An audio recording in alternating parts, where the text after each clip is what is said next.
Today is Miss Pendergrain's Home for Peculiar Children by Ransom Riggs. And I chose this book because it was recommended by a lot of teachers and students, and I watched a lot of the book trailers online, and it looked really creepy, and I thought it would be a really good mystery book for the Pechakucha, and it turns out it really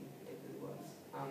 The setting takes place a little bit in Florida, but then changes to Welsh Island in Wales. And when you're reading the book, it kind of takes place in a lot of different areas, for example, buildings, but you shouldn't really worry about where it's happening. You should worry about when it's happening, because that's a little bit of plot confusion. The characters in this book is a boy named Jason, who's 16 years old, and his father, who accompanies him to Welsh Island. And while you're reading the book, you'll come across a lot of other characters that will kind of connect you to other characters, and you'll kind of grow on some other characters, but then there's just a lot of characters everywhere, but there's no main characters that are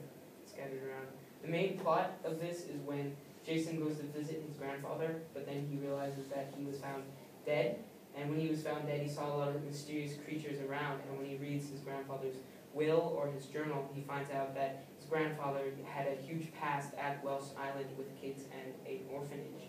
The theme of this book is courage, because it takes a lot of courage to just go to, Welsh Island to accompany his grandfather, and things like, there's a lot of creepy things that happen, but Jason prevails and just does what his grandfather told him to do and figures out the main mystery of the book. I'd recommend this to people who like mystery, but also a little bit of other stuff, because there's action, there's romance, and it all just comes together to make a really good book in the end. But mainly a lot of mystery, and actually a lot of scary parts come up, so it just all comes together to make a really good book.